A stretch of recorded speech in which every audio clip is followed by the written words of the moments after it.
portion, in the instructions, it said that there had to be like a baggie.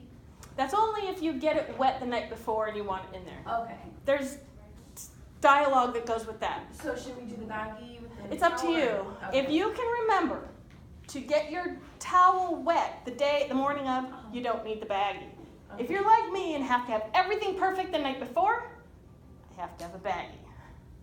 So that's optional. Does that make sense? Mm-hmm. You guys good with me on that one? The bag's not necessary. No, you don't have to have a baggie. The baggie's only there to keep your towel wet and to keep it from leaking. The towel doesn't need to be wet.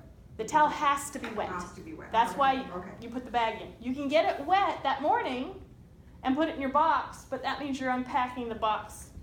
I did it. So we're not pretending it's wet. It has to be wet. Bag or in a bag or not in a bag. Correct. It has to be wet. If you put it in the night before, it's not going to stay wet. That's very confusing. Yeah. Pretending it's wet? No, it has needs to be wet. It's It a has to be steam wet. towel. It has to be wet. It doesn't have to be hot. It has to be wet. Okay? The baggies, when you're putting them in the shelf, Uh-huh. do they have to go in the shelf, or that's just, can they go in the trash? They can go in the trash. However, if you put them in the trash, your trash gets really full. Baggies are really light, and they tend to fall out, fill up, fall out, and you wind up, it's up to you. I like to put them on the shelf. They're containers.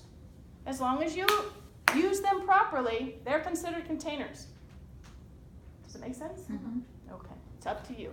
I like my trash as empty as possible. I think it's easier to put them on the wall, on the shelf.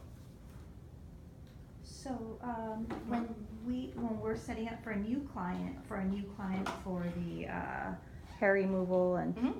we're setting everything up and then also setting up for the wax and the tweeze at the same time. There's no verbal instructions to do wax and tweeze. It's just going to go right into that. Well, you set it up, and then you wait until she verbally commands you to do it. And that's why you cover everything. That's why you Okay. fold it over and cover. Okay. That's the one thing I forgot to do. Okay. And you open it when she's in front of you. When she's in front of you, you open it. And you can, if you're not the first person, you can put those iPads on. If she's on number 1 and you're number 8 or 3 or 2 or whatever, you can put the iPads on. The iPads are optional. However, if you opt not to do them and you drop your stick or your tweezers or your elbow or your nose or your whatever on her eyes, you failed. It's a lot of points. Take the time to put the iPads on her. If you don't, no big deal, right? If you don't drop something on her and you didn't have the iPads on, so what? But if you get shaky and you get nervous and you drop your wax stick on your client right in the eyeball and you didn't have that protection iPads, you fail the whole thing. To me, the 2 seconds to put the iPads are so worth it. When you put iPads on, get them a little more wet than every other cotton you use, because then they'll stick. Use our cotton. Don't try to use cotton balls there or rounds. They'll fall off. They don't stick. Our cotton at 1 inch, wet, fit right into those eye sockets. Okay?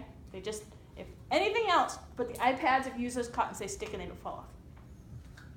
Yes, ma'am. I talked to you about getting the doll head, it's the half one. Doesn't matter. It's okay? Okay. With her, you don't have to use the rolls. You don't have to use the rolls, but you don't, or the box. You can just put her down, put a towel, put her down, put the rolls, and put the neck cloth. Okay. You don't have to put the one under it, under her head. You just put it flat. Yes, ma'am. Are you actually giving me liquid foundation? Because I'm having a hard time and yours look pretty smooth. I was just gonna ask, it looks perfect. There is a trick. I showed it to you the first night. Water in it. A tiny Put bit. it all, put it all on your Okay. hand. You rub it all over your hands. Did you see me wipe it? Okay, I did Yeah. this, and then I kind of went like this, and then I put it Yeah, on her. When we were practicing, that was what I was doing, and I was noticing like way better results. Mhm. Are That's- you checking for like lines of Line of demarcation is what they're going checking for that? Well, yes and no. It's not something that's on their checklist. However, some of the things we do are not necessary to do, but we do them because we have old proctors that have been there since God got her esthetician license, okay? Right? She knows what I'm talking about. And some of the things I do are not necessary, the opening the little paper towel. But they're so used to seeing them that when they see somebody do that, it makes them feel very comfortable. Like, oh, this person is doing it right. They're not doing the new school, they're doing the old school. and they feel comfortable. And so that's another thing that makes them feel comfortable. Some of the things that we do are a little extra step. Though you see how fast I do, right? Mm-hmm. You just keep moving. It's not going to take you the whole time to do any of it. You are well prepared. Okay? Did that answer your question? Yeah. Well, hopefully if I practice with hardly any. Yeah, just all I did was put a dollop. And if you don't have to scoop all of it up. Just put your hand in there, just go bleep. And so there's enough and it just covers the end of your fingertip. And then rub it in your hands. Yeah, because they'll check the line of demarcation used to be a thing.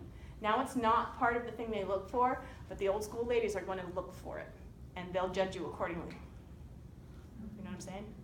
They're going to look, if you leave a line of demarcation, they're going to look poorly on you, and anything you do wrong, they're going to mark you. If they don't see that, they're going to go, she's got it, and they're going to look at somebody else. If I have a hard time and I want to use a beauty blender, can I wet it? You can't use a beauty blender, but you can use a sponge, a facial sponge, one of those little wedges. Don't take a beauty blender with you. Okay. Don't do it. It's not worth it. What you can do, what I did, if you guys noticed, I took my cotton and I dipped it in my powder, and then I wiped the powder on. I was pushing really hard and wiping all of the product off with that piece of cotton. I wasn't applying powder. I was wiping product off with it.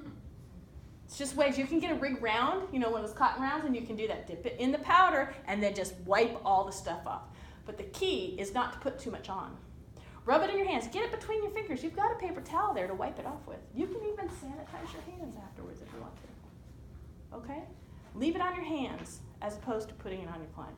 If you noticed, I had too much, and so I started using my thumbs because there was too much on my fingers. I found out where there's a light spot where I didn't have goop on, and I started using my thumbs, and I started using the edge of my hand. Your hands are clean. You can use any part of them. Okay? Does that make sense? Mm-hmm. Anything else?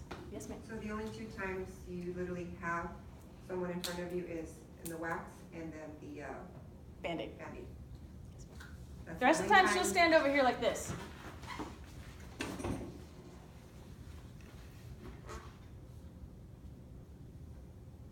No expression. And she'll look, some of them, look like they just want to get out there and have their scotch and their cigarette. So